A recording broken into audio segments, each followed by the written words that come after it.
और हमेशा बच्चों को टीच करते हो। ये बच्चे कल देश के निर्माण के लिए ही आए हैं ना।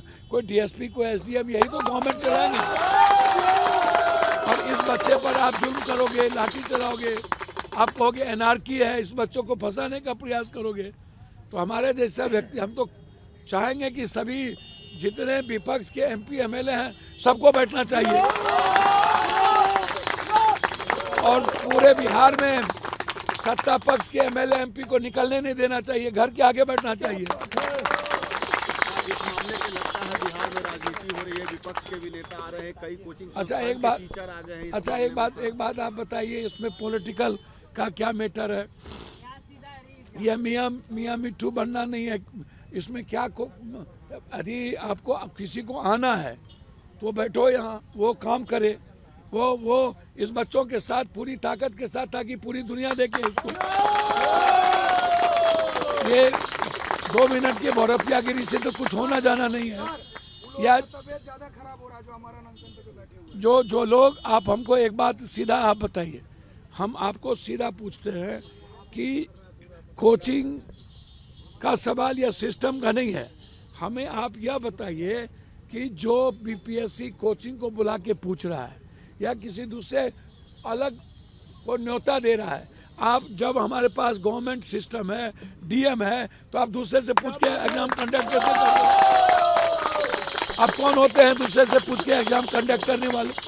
आप तो पहले ही हमको बेच रहे हैं, पहले ही आप हमारे भविष्य को तब ये कर रहे हैं। और अब सबको पता है कि क्या क्या प्रैक्टिस हुई है। जो प्रैक्टिस है नॉर्मल क्वेश्चन, पहला आप एक क्वेश्चन लाते हो जिसमें आप प्रश्न दे देते हो, 2 के बाद आप उत्तर दे देते हो, दोनों को सोल्व करा देते हो। ये कैसे संभव है भाई? तो इसीलिए इसमें क्या राजनीति हो गया? प्रेस वाले लोगों को तो कुछ आता नहीं है, इसमें क्या राजनीति हो जाएगी? बच्चे 7 दिनों से मर रहे हैं, अपनी लाइफ को जोखिम में डाले हुए हैं। एक ही डिमांड है, री एग्जाम, उसके अलावा कोई बात नहीं। आयोग कह रहा है कि कोई गड़बड़ी नहीं हुई है, एक सेंटर पर गड़बड़ी हुई है और इसको भैया आयोग कह रहा है कि टाइम के बाद हमने क्वेश्चन दिया। आयोग कह रहा है कि इतने देर पहले क्वेश्चन लीक आउट हुआ, तो जब क्वेश्चन लीक आउट हो गया तो सबका री एग्जामिनेशन होगा, एक ही का नहीं ना। और अब चेयरमैन तो बड़का चोर है, पहले ही फंसा हुआ है सब। बड़े मियाँ तो बड़े मियाँ, छोटे मियाँ सुभान अल्लाह सिस्टम चलाने वाला महाचोर है। ऊपर से नीचे तक चोर ही चोर, कोई डकैत, कोई चोर, कोई महाडकैत। इन लोगों के बारे में आप क्या उपाय करिएगा? ये तो पहले कई केस में फंसे हुए हैं, विजिलेंस के शिकार हैं। ये चेयरमैन है कैसे? इसको तो चेयरमैन बनने का राइट ही नहीं है और इसको चेयरमैन बना के बैठा हुए हैं। तो इसका मतलब है जिन लोगों ने चेयरमैन बनाया है वो बेनिफिशरीज हैं इससे। 1000 करोड़ का प्रैक्टिस है, 1000 करोड़। तो 1000 करोड़ के प्रैक्टिस में कौन कौन लोग इन्वॉल्व है भाई? ऊपर से नीचे ना, और सब कुछ दिख रहा है।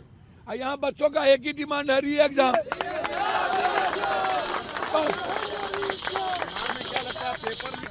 बन गया है बिहार में। भैया नालंदा जहर हो चुका है। पेपर लीकेज सिस्टम बिहार नहीं पूरे देश की स्थिति आई है।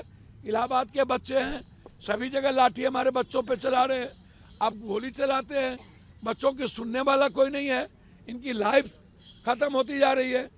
तो इसीलिए मेरा सवाल दिल्ली और हर स्टेट के गवर्नमेंट से है कि क्या आप इतने कायर और कमजोर हो चुके हैं, इतने खत्म हो चुके हैं कि अपने बच्चों और अपने स्टेट और अपने देश के भविष्य के साथ खिलवाड़ करने वाले लोगों पर कोई कार्रवाई नहीं होती है? कभी वो जेल नहीं जाते हैं, कभी सजा नहीं होती है, कभी उसके पैसे नहीं छीने जाते हैं, अकूट संपत्ति उससे नहीं लिए जाते हैं। तो इसका मतलब है यदि कोई कार्रवाई हम नहीं कर रहे हैं तो हम इस गलतियों में साजिश करता है और हम खुद इसमें इन्वॉल्व हैं। अंबेडकर को लेकर सर बीजेपी आरोप लगा रही है कांग्रेस पर कि पोल खोलेंगे हम लोग, क्या किया कांग्रेस ने, और कांग्रेस भी प्रोटेस्ट करने वाली है, कैसे देखते हैं बतौर एमपी आप भी? अच्छा, हमको देखिए एक बात समझिए, बाबा साहब अंबेडकर या गांधी सन 42 अंग्रेज के साथ देने वाला व्यक्ति, जिनकी आज़ादी में कोई भूमिका ही ना हो, और मुस्लिम लीग के साथ श्यामा चरण मुखर्जी जी ने कैबिनेट में गए थे, और जो इनके आइडियल हैं सावरकर जी, उन्होंने तो माफ़ी तक मांगी, और माफ़ी नहीं मांगी।